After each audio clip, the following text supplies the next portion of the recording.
Hey guys, this is Mel, and I am back to talk about some TV. This time, it's going to be about the new series Batwoman. So, first off, it is October 6, 2019. It's roughly about maybe an hour and 10 minutes since the series premiere for Batwoman. So I just want to do a quick video for thoughts about my first impressions for the series itself. I'm not going to do a whole... This isn't going to be one of the shows that I'm going to start doing videos every week for, but since it is part of the Arrowverse, I thought, why not give a little bit of an insight going right into it. So first off, guys, if this is the first time watching my videos, or if you've seen one of my other ones, you know the drill, but up on screen is pretty much the gist of my videos. Huge spoiler alert. Don't really know how much spoiler I'm going to be going into it, but first off, you really should be well aware that if you're watching this, you've seen the episode already. But otherwise, this video is strictly just to share my thoughts of my first impressions, since it is so close to the episode airing. This is my takeaway from it, with no other outside influences from it. So there's that. Any visuals I use on screen, they belong to their respective properties. Probably majority will be the CW. But they're mainly up there to just make my video visually appealing. Otherwise, it's just me talking with some words on screen, and that, I don't know whether you like that or not, but that's something right there. And these videos are just made for fun. There's no profit being made off of these. I'm not getting any money from it. It's just me. It's another way for me to share my thoughts with other fans of the show itself. So it's going to be a lot different from the format of my other videos, just because this video, I just want to get it out there with my takeaway from the premiere, what I predict might be happening somewhat and everything. So I'll try to do this in 10 minutes. So let's start this clock, and let's begin with, first off with Batwoman. Let's go into storylines, because they did set up a lot in this episode, in the premiere episode, which I don't know is a good thing or a bad thing. It depends on what your preference is, I guess, in regards to pacing. But they did bring up a lot about the death of Kate Kane's mom and sister, Sister Beth, which happened 15 years ago for Kate. We find out that Bruce Wayne took on the role of big brother to Kate after her sister and her mom died, and kind of helped her through that dark time in her life. She even said he was the only person that was there for her, even when she still had her father left. So there's that. It was also insinuated that Kate has known her stepsister for at least 10 years. So I don't know if it would be immediately after their deaths that she had met, and then they officially became stepsisters, like later on down the line, to make them 10 years, or if they've actually known each other 10 years, or anyways. So there's that. Another storyline was the fact that they really get into the origin of Kate's romance with Sophie back at the academy. I'm assuming it was 3 years ago from the timeline split, and how that was kind of the reason why she was kicked out of the academy, because of her fraternizing with the students, with another student, which was against the school policy. So there's kind of showing motivation as to why it would bring Kate back to Gotham, because Sophie is kidnapped by the Wonderland crew. So there's that. And then also another thing they did kind of plant seeds is the fact that Alice of the Wonderland crew, or the Wonderland gang, has this huge vendetta against Jacob Kane, Kate's father, and the Crows that he has established as a security firm that's pretty much been protecting Gotham in the absence of Batman. So there's kind of a few things that they kind of pinpoint starting points for the episode. But my predicted storylines from these that the series could go, especially with season 1, is the fact that Kate is going to be continuing Bruce's search into who was behind not only the car accident that killed her mom, but it's also going to further the mystery as to how Beth became Alice of the Wonderland gang, which would probably intertwine with why Alice has this hatred towards Jacob Kane, which is her father. So it's definitely going to be interwoven into that. Another predicted storyline, I'm guessing, is going to be the love triangle between Kate, Sophie, and Tyler, who is Sophie's husband, played by Gregston Holt. As you know, I know him from a lot of things, but mainly from Bitten. But they're definitely establishing the love triangle because throughout the whole episode, they were doing flashbacks of that romance between Kate and Sophie, and then to find out at the very end that not only is Sophie in a relationship, she's married already. But then so I'm definitely going to see a love triangle between there.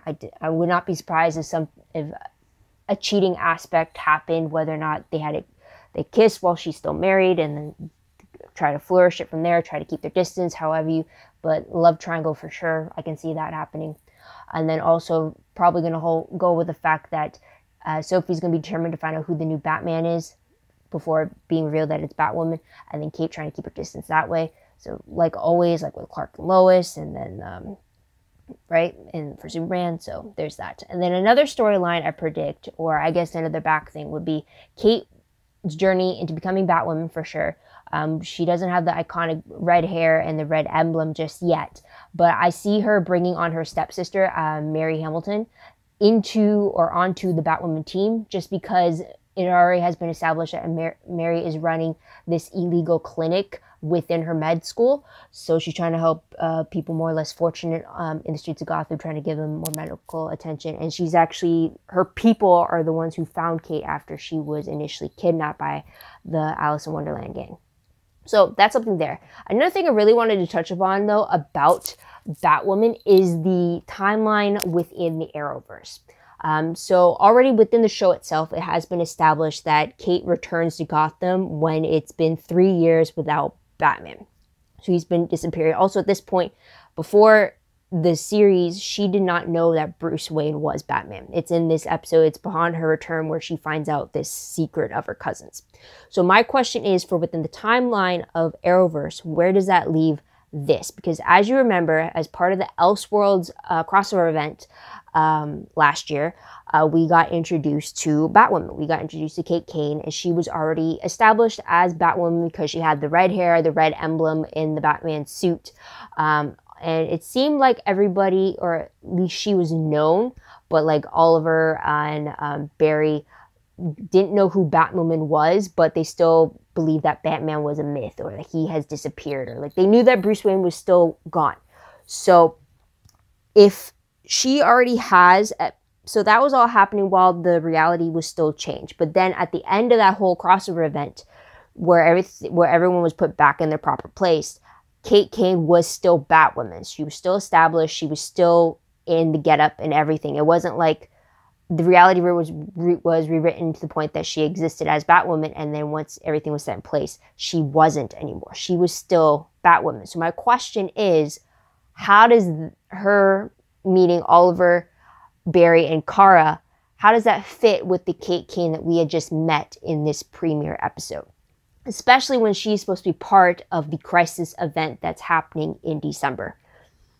So there's either going to have to be a huge time jump between the premiere episode and to the point where she met our three heroes in the Elseworlds event, or they're going to have to figure out a way. Like, I could understand if they had contributed to, like, in the Elseworlds alternate reality, Batwoman was established. She already was in the groove of things, and then all of a sudden when reality was reset, maybe it's kind of like with On the Flash with Kid Flash, when Barry had created Flashpoint, Kid Flash was established, and once he reset the timeline, Wally West wasn't Kid Flash. He didn't even have speed yet. So I was thinking, if anything, if it was something like that in this case for Batwoman, where like we saw a potential reality where she was Batwoman, and then now we come to a reality where she hasn't made that step yet. But because of the ending of Elseworlds, when we did see her as Batwoman still after the world had been reset to its proper order, that leads me to question, well, where does that fit in when it comes to the Arrowverse timeline and what we've just learned with things kicking off for Batwoman? So that's a question I do have right there. Another thing I did want to talk about, because it's been something that I've been trying to like kind of go over since Batwoman was first introduced in the first trailer, a few trailers actually came out for the premiere, was the whole idea of Batwoman versus Batman. And that's not me asking Kate Kane versus Bruce Wayne. It was more along the lines of whether people of Gotham believed Batman had returned, or if someone knew, like Batwoman had taken up the mantle as him. So my question was whether or not what was, like, they kind of struggled with the idea in the show to kind of make that distinction. So, like, on the one hand, option A is the fact that why not let the people of Gotham believe that Batman had returned? Why not have Kate Kane continue with that illusion? Pro side, for the huge plus I would think of her going that route is because that would mean that everyone would be still looking for the man behind the mask and not the woman behind the mask. Therefore, she can still go about as her day and no one would suspect that she's the one behind the mask because everyone believes that Batman is the one that is back. So it's more like a self-preservation thing. It's kind of like you want to put all direction away from you when you're the one doing it. It's kind of like if you remember for Arrow, when Oliver first came back to town, Detective Lance immediately suspected Oliver as the Hood because when Oliver returned, that's when the Hood showed up. So Oliver had to try to do everything he could to derail that suspicion. He had to get Diggle to be the Hood just so he can provide himself an alibi and claim that, oh, I'm not the guy under the mask type of thing. But everyone was looking for Oliver because he matched the same, like his build and his structure matched the description of what the Hood looked like. So I would think that Kate would want to kind of push away from people trying to point to her and saying, I suspect you as the new person under the mask. Why not let everyone believe that it's Batman and keep that illusion? Because then no one's going to suspect it's her and keep a closer eye on her. Like, you know what I mean? So that's one option there. The second option was the fact that you let people believe that it is a woman that is continuing Batman's legacy. Therefore, Batwoman, therefore the red hair, therefore the red emblem. And I get it, the pro being the fact that it gives hope to people that a woman could do the same job, the same thing that a man could do, a woman could do a man's job type of thing. But then the con is now everyone who knows it's Batwoman, there's the timer, will now be looking to find a woman who fits the skill set, who fits the build of Batwoman, therefore zeroing it in onto Kate, or even zeroing onto any one of the members of the Crow firm, the Crow security, right? So just like, that's not really self-preservation right there. But like, again, it's more leading towards the message of like what Batwoman represents and how like it's a woman doing a man's job just as well as a man doing it originally type of thing. So it's like, for me, I would personally, like, character-wise, I probably would have wanted people to believe that it was someone else doing the job because, like, no one's going to get, I'm not going to get, like, if I was Kate Kane, it's not like it's my name that people are associating that with. It's like, it's very different of if it's your actual name be associated with a certain event, but if it's a pen name or if it's an alias, then it doesn't really matter if it's going to somebody else type of thing because you're still doing the work, right? I don't know, but that's something right there. But let's move on to the whole female empowerment thing. This is kind of what I was kind of talking about with the whole Batwoman, Batman thing. So the whole issue that came up during the whole promotion of the series was the representation of female empowerment, which I understand, sure. But the only thing I always liked, and I mentioned it a few times on other Arrowverse shows, was when it's the female empowerment that it's like just shoved in your face. I don't like those because it's like a constant, why do I need the constant reminder that it's a woman that's doing the job when I'm watching it, I'm looking at it, and it's obvious that it is a woman. The name itself, Batwoman, tells me that. I don't need an obvious recognition of the fact that it's a woman doing this. We are doing this because we're women and we're awesome. Like, I don't need that recognition. Me just seeing you do it, it's a lot better than me hearing it. Like, you know what I mean? Like the famous adage, show, don't tell type of thing. So on the one hand, like, I get the movement behind it. I get wanting to have that representation. But on the other hand, you have to do it in a way that's not like in your face. It's kind of, look at me. This is great because we're doing it this way, because we're great because we're women. It's like, that's not the reason. The fact that you're a woman should not be the main reason why it's so great. That should be probably like not even an issue or not even an idea, the fact that it crosses your mind. It's one of those labels, like, it shouldn't matter. You do the job because you can do the job. Whether you're a woman or a man, it shouldn't matter. That it shouldn't even cross your mind. So it's like, in those face moments is what I don't really like. So like, for example, the quote, female Bruce Wayne. Why not just say, because the dad was talking to Kate, and he's like, you're just like your cousin, you're like a female Bruce Wayne, or he said something like that. And I'm thinking, why'd you have to tag on the female Bruce Wayne part? You could have just said, you are just like your cousin. Why not just leave it like that? Because already at a few other points in the episode, they've already had established that Kate Kane is the cousin of Bruce Wayne. I don't need the label female Bruce Wayne. First off, that doesn't really separate her from Bruce Wayne. I'd have to know who Bruce Wayne is before I could account to who she's supposed to be, right? Why tack that on there? That's one thing I didn't like. Another one has been in all the trailers that promoted the show was the scene or the line between Luke Fox and Kate when she finds a suit. And she asks him to alter it to fit her. And the line is, the suit is literal perfection. And then she counters, it will be when it fits a woman. Why do you have to say it like that? It would have been better if it was just, if it went like this. The suit is literal perfection. Come back. It will be when it fits me. Me is a lot better than woman, because me specifically is more of like me. It would be perfect when it fits me. It's meant to be mine type of thing. Instead of having it say fit a woman, is that in your face reminder that that's the difference. It's like, I don't need that difference. So that was the poor choice of words right there, and more of in your face reminders of the fact that it's a woman doing the job. So I did not appreciate that at all. So there's that. So let's move on to quick questions. I only really have two. So there is that. First one is, if Batman was supposedly there when Kate's mom and sister supposedly died in the car accident, which happened 15 years ago for Kate, then how much older is Bruce Wayne supposed to be from Kate? I mean, I always thought Bruce was supposed to be maybe Oliver Queen's age, if not slightly older. But if he's supposed to be like old enough to be like he's had 15 years under his belt to be Batman, then, and I'm assuming Kate's maybe like a few years younger than Oliver, then like how much older is he?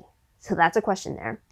And then another question was, do you think it would have been better to discover later on in the season that Alice is really Beth Kane, as opposed to it being revealed in the final scene of the pilot to the audience, and then being a speculation for Kane, or for Kate Kane at the end of the pilot episode?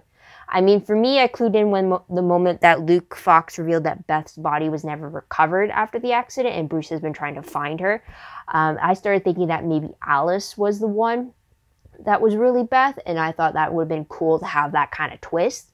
But then I never thought I'd get the answer to my wonderings in the very first episode. So it were a very few moments after me having that thought. I just thought like it was a very quick reveal. And I'm wondering if it would have packed more of a punch if it was revealed later on in the season, or if it was meant to pack a punch now to kind of draw you in to wonder, well, now how did Beth become Alice? Or like, that explains why she hates Jacob Kane, but now how did that all came to be? So it just really depends which way you want to go. But I'm wondering if it could have been better if that was a discovered twist later on, like kind of like in the Flash when we found out later on the season that who the alias of Eobard Thawne was for that, and that was Wells. Or with Arrow, how they found out that the Dark Archer was actually Malcolm Merlyn later on in the series, and he's the one that's behind the Undertaking.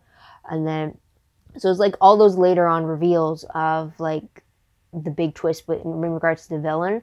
So maybe it's because I'm used to it being later on in the season, that's why I expected it to be. But I'm wondering if the reason why it had to be so much information in the pilot episode is because it's the pilot episode to reel us all in. You know what I mean? So that's a question there. But otherwise, that's pretty much it. Otherwise, for Crisis on Infinite Earths, the crossover, what we know so far at this point is the fact that Batwoman is part 2 of the 5-part event. I'm thinking it might be episode 9, maybe, if it lines up with Supergirl's episode 9 being part of the crossover. But it's supposed to air on a different night. It's supposed to be on Monday, December 9th at 8 p.m. So it may very well be the mid-season finale. Just before the holidays kick in. We'll have to see about that. But they're definitely revealing a lot more people being part of the crossover, so it'll be very interesting to see what kind of format they take. I personally hope they do it the same format that they did for the Crisis on Earth X crossover, where any part of the crossover wasn't specifically limited to whichever episode it was attached to. It streamed seamlessly. Characters from each show weren't strictly set to their own show. They were on all aspects of the crossover, so I hope we get that for this upcoming one, but we'll have to wait and see about that. It's actually just over 2 months until that happens, which I'm super excited for. But otherwise, guys, that is pretty much it. Definitely went a little longer than I thought, but I hope not too much. But let me know what you think in the comments down below, what you thought of the pilot episode. Love to hear your own thoughts, series, opinions about what's to come. The next time I'll talk about Batwoman is when the Crisis event happens, so be on the lookout for that. Otherwise, I did talk about the Flash, Arrow, and Legends of Tomorrow, but because of my school scheduling happening, probably next time I'll talk about any of them is when the Crisis crossover happens. So be on the lookout for that, guys. Otherwise, my other videos will be up on screen right now as well. Don't forget to like this video, share this, subscribe to my channel, and check out my other videos. I just blanked for a moment there. Wow. But also, if you want, check out my Tumblr page. The link for that is down below. I read blog promos, web clips, quotes, gifs, synopses, news, all the good stuff, all from one place. Go check that out. I am behind. Again, school's about to come up. I had a lot of things this summer, but I'm thinking about continuing the same thing for Batwoman. So you can go check that out as well. Or any of the other shows I've talked about over the last few years. Go check Tumblr there. WordPress, link for that is down below. Anything I post online is connected to my WordPress account. I have a few different things happening on different websites, but everything is connected to WordPress. A little more organized, a little more detailed, but still a work in progress once again as well. So check that out as well. It's also pretty cool because Batwoman's page will be up soon, but all the other Arrowverse shows are there. I have a page specifically connecting the Arrowverse together, so go check that out as well. Otherwise, guys, that is pretty much it. Thank you so much for your patience. Thank you so much for tuning in. Hopefully this video doesn't get uploaded too far past the date, because school does start for me tomorrow, the 7th. So wish me luck about that. I'm super excited. But yeah, guys, hope you check out this video. Thank you for checking out this video. Hope you check out any of my other videos, past, present, or future. But until then, this is Mel. Wish you all a great day, great week wherever you are, and have a good night. Bye, guys.